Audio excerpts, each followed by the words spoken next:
Welcome, everyone, and thank you for joining today's program, Reimagining Capitalism in a World on Fire, with author and Harvard University professor Rebecca Henderson. My name is Marcos Kounalakis, and I'm a visiting fellow at the Hoover Institution and the McClatchy News Foreign Affairs columnist. This program is brought to you by World Affairs and Pacific Council on International Policy. World Affairs' mission is to convene thought leaders, change makers, and engaged citizens to share ideas, learn from each other, and effect change. Today, we're joined by Rebecca Henderson, who is the John and Natty MacArthur Professor at Harvard University. Professor Henderson is at the Harvard Business School in the General Management and Strategy units. She spent the first 21 years of her career at MIT, and much of it as the Eastman Kodak Professor of Management. She teaches the popular Reimagining Capitalism class in the MBA program, sits on a couple of corporate boards, and is the author of Reimagining Capitalism in a World on Fire. Welcome, Rebecca. Marcos, thank you very much. I'm honored and delighted to be here on the program. Thank you. Well, let's start out with the current crisis, the COVID-19 pandemic, and the new challenges that society and capitalism face. In this environment, your book, is it still relevant? And how do we need to reimagine capitalism to confront this current threat to health, safety, security, and society? It's more relevant than ever. I've been saying for some years now that while capitalism is plausibly one of the great inventions of the human race, in its current incarnation, it's got a little out of balance. That when we cannot deal with the environmental crises we face, when the prosperity that capitalism is generating is not widely shared, and when there's been a systematic degradation of the state and, government is a dirty word, we don't need it, go away, I suggested that that was a capitalism that was neither free nor fair and was heading for disaster. And now in the COVID moment, we can see a major crisis, because that's what COVID is in so many ways, a direct result of our really pushing the limits of our environmental exploitation. We see a major natural disaster, which we had warnings about unfolding at scale, causing immense suffering, particularly to the people at the bottom of the distribution who do not have, by and large, the resources and support they need to take them through this incredibly difficult moment. And when we see a government that seemingly is thrashing in some ways in its response to the pandemic, I, like many people, kept expecting to see a sort of federal take charge, here's what we're going to do, we've got this one, come out of the federal government. And so far, that has yet to emerge. We've seen the states bidding against each other for critical medical equipment. So in Reimagining Capitalism, I suggest we need to rebalance. We need to have appropriate, well-designed environmental regulations to set something like a price for fossil fuel emissions so that the market is properly priced, so we deal with externalities. We need more investment in public goods like education and healthcare, so everyone has a shot at genuine opportunity, and more thinking about labor regulation that might raise the floor for everyone so that the people at the bottom are not $400 away from disaster. And to do both those things, we need to reimagine democracy. I say free markets need free politics. What's most controversial about the book is I suggest that business can play a major role in driving all these changes, and that in fact business has a strong business case for doing so. Right, but let's just take it back, because as you were presenting your argument, you said that we had the warnings. We understood from multiple areas, from multiple countries and institutions, that this type of crisis was imminent. And not just this crisis, not just the COVID crisis, but the one that you focus on in your book as well, the crisis and the threat to the global commons through climate change and global warming. So with all of these warnings, with all of these signs that this was an imminent disaster, why was it, or has it been that that industry and government has not responded? How are we at this moment if it's been so obvious and apparent to so many? So, Marcos, I'm tempted to ask you a very personal question. Yes. Namely, do you work out every day? Yes, I do. Well, but many people do not. That's right. We know we should exercise every day, and yet something always comes up. It's kind of a drag. Right now, we don't want to do it. I think humans fundamentally have difficulty thinking about the future and investing in the future. So at its simplest level, I think that's part of what's going on here. I think there's another dynamic which is also really important, which is that most businesses and many societies have been run for low cost and efficiency. Let's make it cheap. Let's make it now. That's what investors have been pushing for. In many ways, that's what voters have been pushing for. We've been reluctant to invest against the possibility of long-term risks. Now, several business leaders have said to me, whoa, what we would have given to not be in the place we are right now with the pandemic, I'm going to start managing my supply chain as if risks were really important. Now, of course, I don't want to imply they weren't thinking about risks, but I mean these major the scientists tell us there's a real chance that. And I think it requires that kind of mind shift.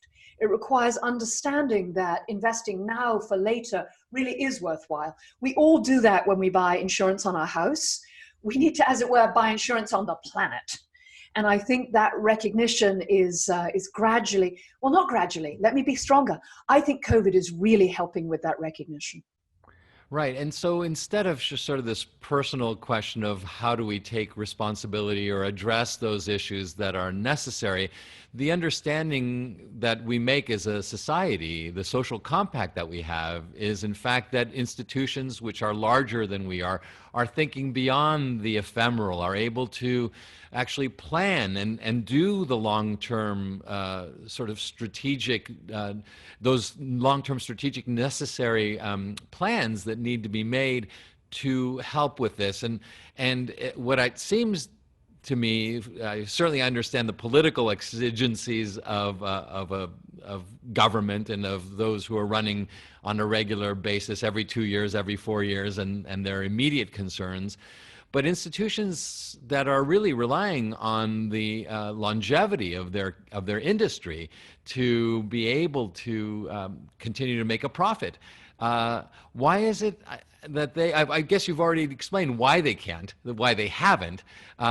Do you believe then that this moment will kick them into gear in ways that all of these warnings in the past and all of this planning that's occurred hasn't? Marcus, I think you're walking right by something really important that you said. Yes. Which is the role of institutions is to take care of all of us in the longer term. Yeah. The way I sometimes think about it for myself is most of us are really good at me right now. And the sort of human race's task from the age of 2 onwards is to persuade people that focusing on us and later is also really important. All the great faith traditions have said that just focusing on me right now is a mistake. One incredibly general reading of the history of government is it's the development of tools and processes to sort of help us take care of the long term and all of us. Well, you said that as if like everybody gets that like right away.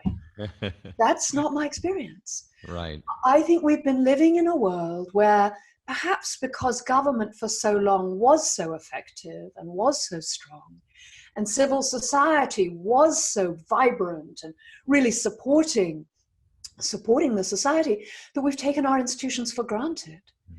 And that there's been a segment of our society, particularly here in the US, that said government is the problem. Let's drown it in the bathtub. And I believe very strongly that you can't have a free market without the rules, regulations, free media, free, appropriate justice that supports that free market. Here, I'm a British female. I'm going to try a sports analogy. Okay. Be careful. Rugby. Rugby is an amazingly competitive, vicious game, just like free market capitalism. but there are some things you are not allowed to do. And I think capitalism is like that. If you can make money simply by dumping all your toxic chemicals into the river and, employing people in dangerous and unsafe conditions and pushing their wages to the bottom and actively running down the local community, that should not be in the rules. That's not the freedom and prosperity. That's not the capitalism I signed up for. Mm-hmm. So to me, what COVID is doing is making this issue really clear. The idea that all you needed was an effective free market and the society would work is clearly incorrect in this moment. The fact that the government isn't stepping up is much, much more visible. So for me, COVID is all about institutions and all about really needing to rethink how we rebuild them, because I think we ran them down. Right. Well, that begs the question then, how do we look at a much more complex global environment where globalization has really changed all of these equations, so that even if a national institutional structure is strong, or if industries in particular countries remain vibrant and have planned for the long term, we're dealing now with a challenge to the global commons, and that requires perhaps global institutions, but at the very least, global coordination between nations to confront some of these challenges to the global commons. That's much more complex than sort of the nationally oriented and the national industry orientation that we have of our capitalist systems. We're dealing with systems that are not capitalist, for instance, that operate with governments that are authoritarian and not democratic. I guess all I'm asking is, how should we approach this in a much more globalized environment? Through business. At least partly through business. This is a problem the world has been grappling with for at least 20 years, right? Ever since we started to try to put together some kind of global regime to gradually transition the world away from fossil fuels, it's been really evident that global cooperation is hard. Countries have different interests, different regimes. This is a common good, right? If I'm a country where most of my population still doesn't have electricity, why should I sacrifice when you Yanks pumped all this pollution into the atmosphere, which is now warming the planet? I mean, let's have that conversation. So these global commons problems are super hard. One possible way in, and I'm not touting this as the solution, Marcos. You'd think I was loony if I said this would fix it. One possible way in is through government. Let me give you as an example, the most basic, the International Chamber of Commerce, a completely voluntary organization, completely global, basically sets and enforces the rules of global trade. Right. That's amazing. I mean, I only learned that a few years ago. I was like, what? Like, they do that? And it's all voluntary, and they have their own internal arbitration. Like, how do they do that? How do they do that? It's in everyone's interest to have the global system of trade work. There's a perception that it's fair, that people get to participate in the governance. They've done a fantastic job from that perspective. So the question is, could that be a partial model for some kinds of global cooperation? You see this in food, right? So people trying to stop deforestation, big movement to try and stop cutting down the trees. So that means going after palm oil and soy and beef, and really trying to get everyone in the world to stop buying conventionally produced commodities. Not a huge, not a done deal. Soy in the Amazon worked pretty well until the recent change of regime in Brazil. But all kinds of experiments in firms coming together and starting to work with local governments, trying to build this kind of cooperation, enforced by the fact that I never know whether this is good news or really creepy, but in most industries, a relatively small number of firms control the industry, or at least have a huge share of the industry. So if you can get those firms together and they can agree it's in their shared interest that we stop deforestation, that we curb human rights abuses, that we cooperate globally to deal with COVID, you could see that there's a possibility there. Cooperation's always hard. Elinor Ostrom got the Nobel Prize in Economics for thinking about it for a reason, but you can see all kinds of promising progress. And I think there's a hope that global business might be able to supplant, be an ally to, be part of global cooperation, particularly against problems like COVID. Well, it's a hopeful note, and I certainly hope that more industry is able to look at these voluntary programs at a global scale and recognize that, in fact, they can be palliative and helpful to the global commons. But at this moment as well, what you're seeing is almost a competition between systems rather than a voluntary coordination between institutions.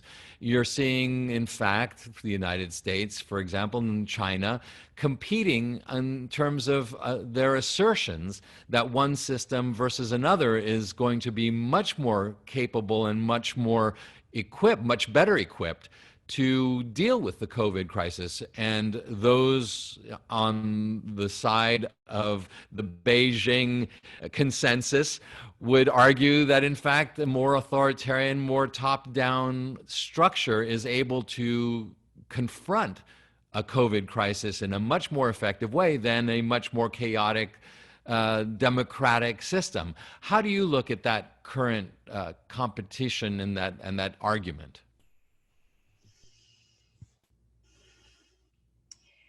Can one easily make the case that China has handled this crisis better than, say, South Korea or Denmark or Germany?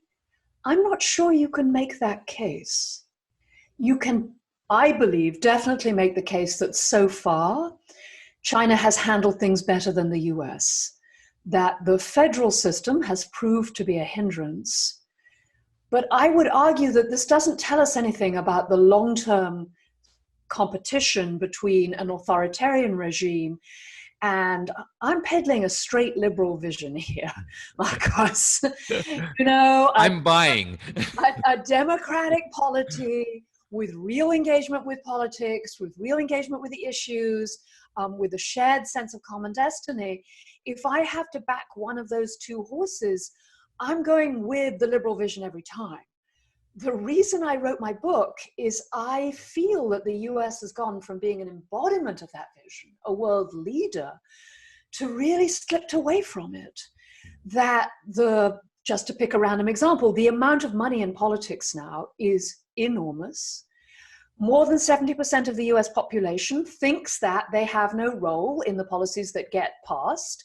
On the left, the leftists think that there's some cabal of really rich people deciding everything. And on the right, some people think there's a cabal of so-called deep staters doing everything. I mean, trust in democracy, trust in institutions, way, way down. And some evidence that they're right. That the government in the US is not responsive anymore to popular preference, for all kinds of reasons we could talk about. Mm-hmm. But that's, so I don't want to pit US against China right now. I think we have a kind of needs to be repaired and rejigged and renewed America. Yeah. But no, I mean, the Chinese system, of course, has strengths.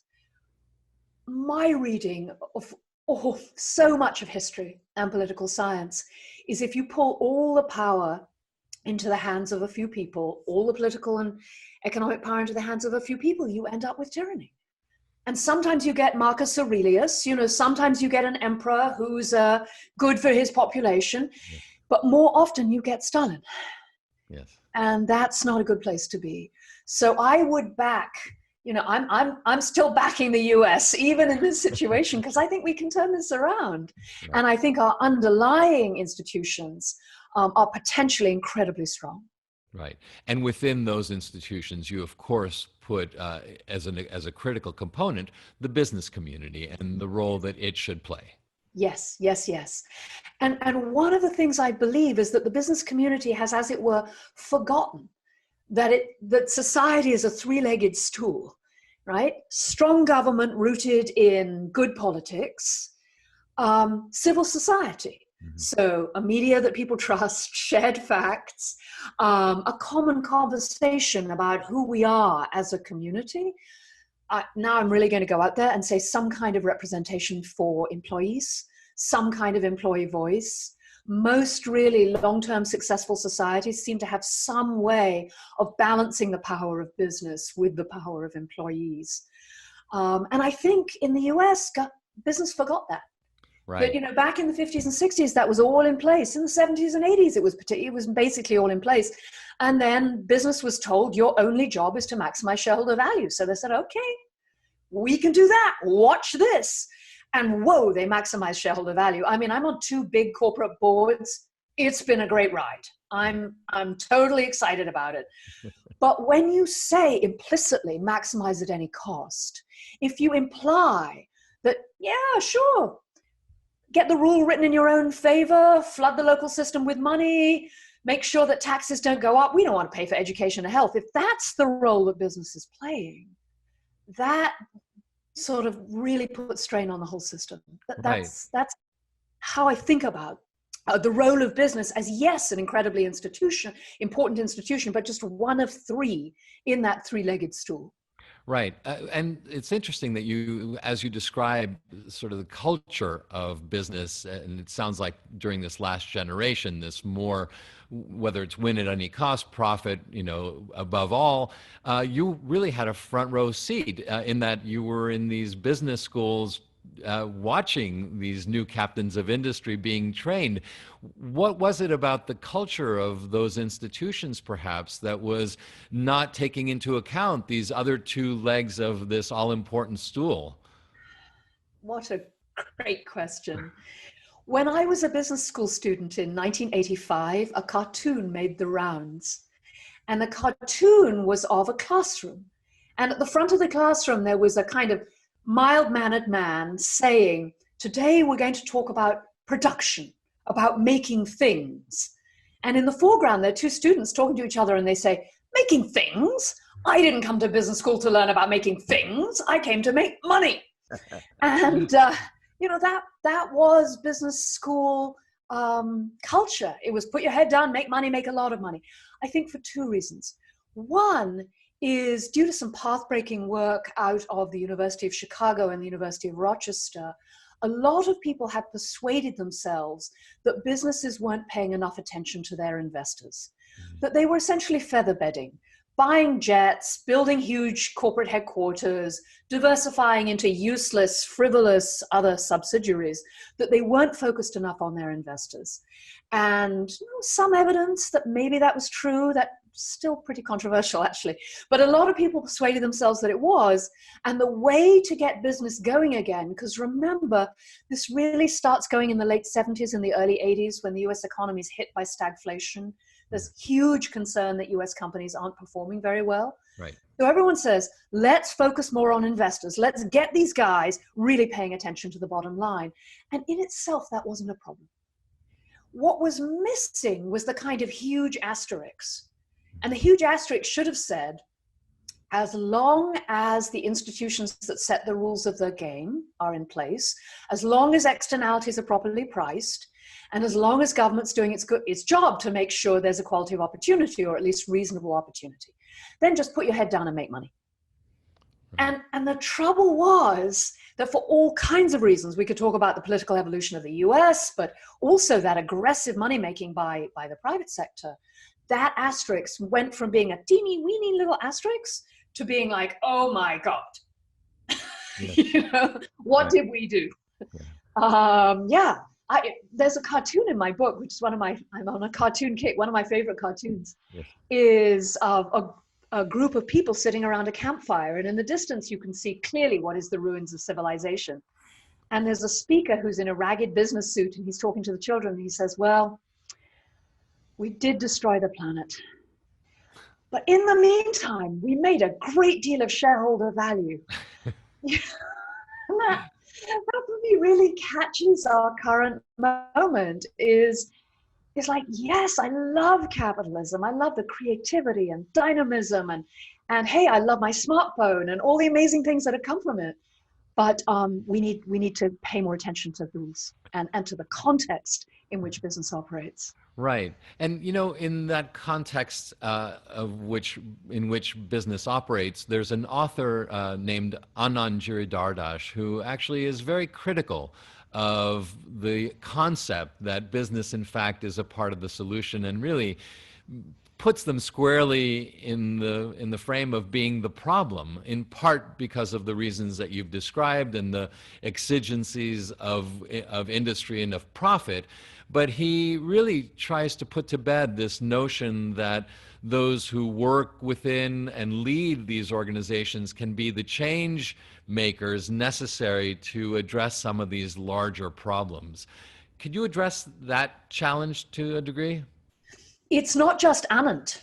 The entire faculty of the political science departments, sociology departments, history departments at Harvard, I haven't met everyone, but those that I meet, they look at me and they go, business takes the lead, excuse me. Either that's just never going to happen, and if it does happen, it really bothers me because I don't want business taking the lead in forming institutions. So either it's never going to happen or it's a disaster, but no. Okay, so I get that. I was on stage with Anand at the New Yorker Festival this fall, and here's, may I say, the best speaker in the world. So that was kind of a hard thing. But here's how I think about this. At one level, Anand is exactly right. Relying on the rich to fix things is foolish. They will not. The only way, in the end, we will rebalance our system is through a broadly based, widely understood, partisan, well, all the language has got messed up, but let me just say, a broadly based political movement that rebuilds our politics. That's the only way we're going to get where we need to go in the end. But that doesn't mean that business can't help and that we shouldn't insist that they help. So in my book, I have this fairly elaborate theory of how it's in businesses' interest to fix the institutions, and that businesses that start by doing what they can in their own operations soon find themselves caught up into cooperative moments, which then migrate to looking for people to police that cooperation, which creates demand for regulation and for good government. So that there is an important segment of the business community, I call them purpose-driven or high-road firms, that are tying their business strategies to strengthened institutions, for whom strengthened institutions would be a competitive advantage. And I think it's really important to support and call out and push those firms, because that's where capitalism needs to go. I mean, we need to transform. Those are the kinds of business models we need. And having business people walk into state houses and say, we really need a price for carbon is politically incredibly helpful. Yeah. So that's one thing that I'm trying to accomplish with this book. But the other is subtler. No one would say in public in a boardroom or in a boardroom, I love employing children. Their little fingers, they do this amazing manipulation and they're so cheap. You wouldn't believe how cheap they are. Child labor, that's me. That is an unacceptable thing to say. I think there are a few other things that should be unacceptable to say. I happen to think climate change is a huge problem for all of us, including people at the bottom. So for me, I don't want anyone saying, oh yeah, I have to burn fossil fuels, but no problem. I think everyone should be trying to reduce those emissions. That should be just socially understood as what we need to do. Similarly, when living standards have fallen below the place where anyone can live, like 50% of the population in the US has 50% of the children in the US are on food stamps. Like, what is that? There are some thresholds we shouldn't go below. And I think one of the most important is elections. So I say in my book that I think business leaders should be speaking out around free elections in the same way they're speaking out around LGBTQ rights. That when you see blatant attempts at voter suppression, business should be calling the State House in just the same way that they're saying, no, this is not all right. This is not where our society needs to go. This is, no. So that's sort of the image I have in mind, is let's make it really impolite, unacceptable to behave badly. Let's encourage the people who are trying to behave well. Now, I'm still left with the problem that I know you're thinking, which is, wait, I don't want business in politics. I don't want them walking into the State House and saying, could I have a carbon price now? No, no, no, that's not what I want. And yes, I understand the contradiction, but as I was trying to understand societies that had gone through institutional crises, which had rebuilt to build much stronger, more inclusive institutions, I found a number of places where the private sector had played a positive role, where it had sat down with government and with representatives of civil society and said, okay, this is not working. How do we do it so it works for all of us?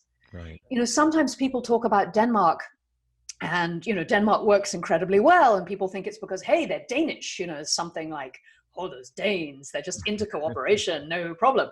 No, the Danes are just like the rest of us. Only in 1890s, they had a major national emergency where the whole state nearly fell apart. And the guy who happened to be running the business association went to the people running labor and said, hey, we can do this differently.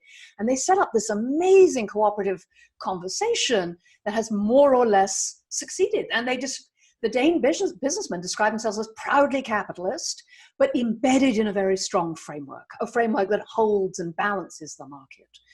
And so I'm not saying this is easy. I'm not saying it's 5 easy steps that's going to happen. I'm saying this is a possibility, and I don't see many alternatives. Right.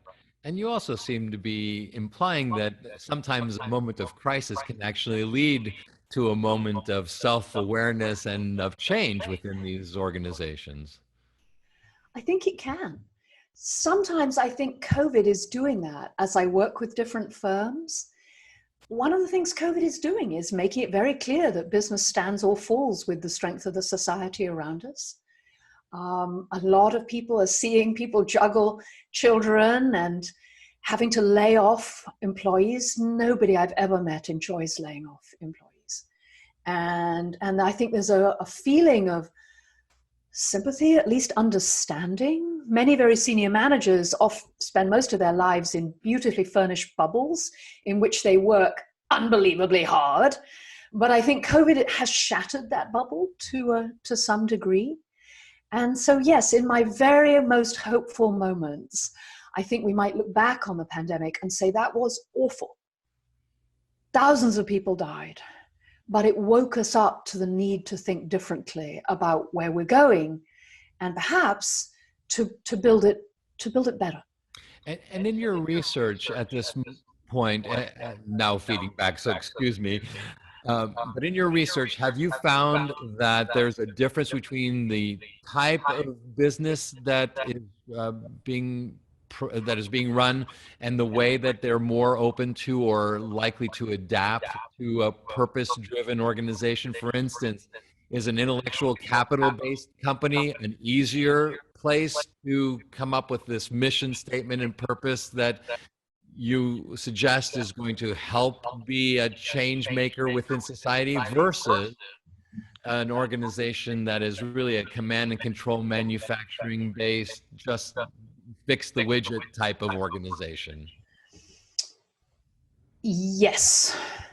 So it's definitely easier to be purpose-driven or mission-driven in a high intellectual capital firm. So the consultants, the accountants, the big tech firms, they're all over this. Mm-hmm. The competitive advantage, however, lies in doing it in other sectors of the economy. So let's just take manufacturing. We have very good data that in the average industry, on average, this is like all manufacturing industries, the most productive firms are more than twice as productive as the least. That is, they get twice as much output from the same input. I spent years in windowless conference rooms trying to make this result go away. Economists hated it. We all hated it. Because, like, what was going on? It turns out that we're pretty sure what's going on is differences in the way these firms are managed. That there are managerial practices like strong communication, like commitment to long-term employment, like promotion on the basis of merit, that are highly correlated with productivity and growth. And this is wonderful work that was been pioneered by many, many economists, but particularly by Nick Bloom and John Van Reenen, who, got data from thousands and thousands of firms across the whole world. And so you can see these high performance firms are using what I would call a high faculty like Zeb Ton at MIT, who's shown, I think, very convincingly that this kind of purpose mission driven approach can be implemented in retail. Like in retail, that's a sort of entry level of most entry level jobs. You do have to reorganize work. There's no free lunch here. It's not like you can just announce, oh, I'm going to be purpose and mission driven and it's going to be great. No, that does not work. Anyone on the call who's curious, send me an email. I'll send you my papers about why that doesn't work and why GM got into terrible trouble doing just that. You have to gradually build a different way of working with your employees. You have to change the work so that there's opportunity for innovation and creativity. And so as you pay people more, they can generate more output for everyone. But no, it's not just confined, Marcos, to the people who are most intellectual and the highest paced workers. In fact, in many ways, you see the most dramatic results when you do it in other kinds of industries. Right. Well, you asked audience if they're interested in your paper to contact you, but we also have a couple of questions that have come in during our discussion. And so I'll just jump to a couple of them here. One is, do you have any case studies or examples of businesses in the U.S. that that are doing this well? And whose path should we be following? So I guess the viewer, Claire McMahon is looking for examples that we can follow. The good news is that at Harvard, we now have hundreds of cases of these kinds of firms. So if you go to the Business and Environment Initiative and look for cases, you'll find, like, literally, I think it's 150 examples of firms, many of them in the US, that are making money and doing well. On the environmental front, Unilever is a pathbreaker. So is DSM, which is a big chemical company based just outside of New York. There's a bunch of entrepreneurial firms. The most successful IPO in the last 20 years was a firm promising to provide burgers made out of soybeans. Like, who would have thought? In my book, I talk about examples of high road firms like King Arthur Flour, like Barry Weinmuller, which is a manufacturing firm spread right across the Midwest, which uses this high road business model. So do check out the Harvard site, or publications like Fast Company or Green Biz, which highlight, Green Biz in particular, which highlight routinely examples of companies that do this. I mean, when I had an office, when I did have an office, people used to show up in my office every week with ideas for how to change things. It's so exciting. There are startups like Loop, which are trying to get rid of plastic from things like shampoo and creams and soaps. And so they send you a bottle that you then send back to be refilled, and all kinds of exciting things, because it means you can design the bottle much better. Of course, you get rid of all the plastic packaging. And so lots of activity in this area. Yep. Check things out. So I've got a couple more questions. Let me ask them both, and then you can respond as we're getting close to the end of the program here. One question is, what would the effect be if the joint resolution in the U.S. Congress was to withdraw from the WTO? So instead of really looking towards global cooperation, what would happen if we actually suddenly withdrew from one of these international organizations that allow us to coordinate? And let me ask the second one, so maybe you can then either combine them or at least have them both prepared. How can we encourage businesses to remain purpose-driven in the face of the harsh financial realities they are sure to face in the coming months, and ensure that that they don't use those challenges as a scapegoat for poor policies? Whoa, two slightly different questions. Yes. On the trade regime, I am not a trade specialist. My guess, if the US were to turn its back on world trade, we could either take a very dark path or a better path. A dark path could be a steady unwinding. There's a reason we're in all the trade agreements. Like every card-carrying neoclassical economist, I'm a fan of global trade. I think the economy could become significantly impoverished and we could get a reinforcing cycle where the rich keep getting richer and richer and the poor keep sliding sideways. It's possible, of course, that if there was a serious attempt made, like we're withdrawing from the world, we're going to try and do everything here, we're going to make the supply chains more flexible, we're going to hire local workers, this is all about building a society that works for all of us, that could be super interesting. It would require, I think, a willingness to tolerate significant amounts of redistribution, to be putting public resources into those areas which are not currently equipped to compete effectively, and to find ways to do that so that that was effectively managed, because that's a tricky thing to do and get right. Very, very tricky. Yeah. On purpose, having to face the numbers. Yes. I'm on 2 big public boards. You don't get, in the long term, to trade off returns to investors to doing the right thing. It's all about doing both. That can sound like a Pollyanna-ish, like easy for you to say, Professor Henderson. But what I see on the ground is what purpose gives you is the vision to see different kinds of opportunity, and the commitment and the authenticity and the creativity right through the organization to execute them. I think of this moment we're in as a Kodak moment. I was the Eastern Kodak Professor of Management. You read it out at the beginning, Marcos. And that means that I studied large firms who needed to change. We need to change. We need to build a capitalism that is environmentally sustainable and which distributes the fruits of prosperity more equitably. In order to sustain a stable society. Well, that's tough. Like finding the business models that do that, that's hard. That's like Kodak couldn't make the switch. I worked with Nokia, trying to persuade them to respond to Apple, no dice. But those firms that can respond, that can find those opportunities, they find the growth, they find the productivity, they find the sheer excitement of moving to where the world is going. So I'm hopeful that CEOs will take this really difficult and desperate moment and use it as a chance to rethink, to ask different kinds of questions. Because I think so much of the reason we're here is we're prisoners of old ways of thinking about the world. And I hope that COVID will help us break some of those open and see that there are different ways to run a company that can be, yes, profitable and sustainable. And that in turn will really help rebuild a much more just and equitable society.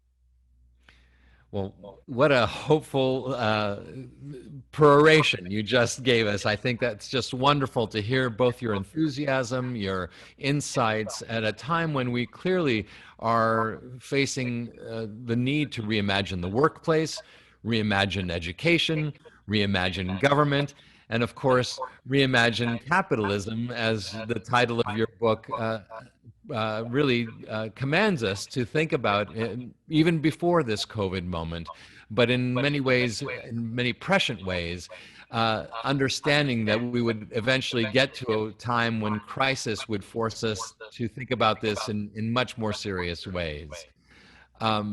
Anything you'd like to close us out with? Just one thing. It's so easy to despair. I was the Eastman Kodak professor for 20 years. I can give you a million reasons why this is not going to go well.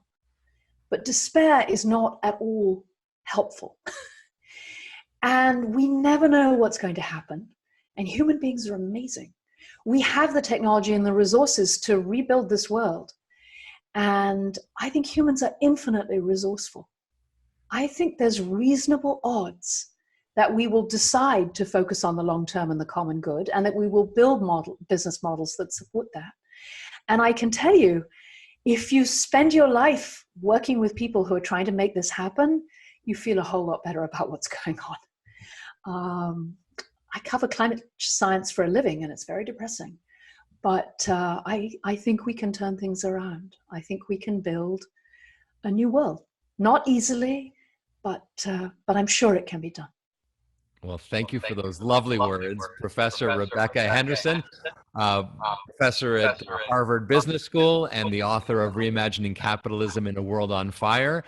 And for those of you who are watching, you can join us at World Affairs next Thursday for our next Zoom program, Technology and Privacy in the Time of COVID-19. And always visit www.worldaffairs.org/events to RSVP. Thank you again, Professor Henderson. Thank you very much, Marcus. It's been a great pleasure.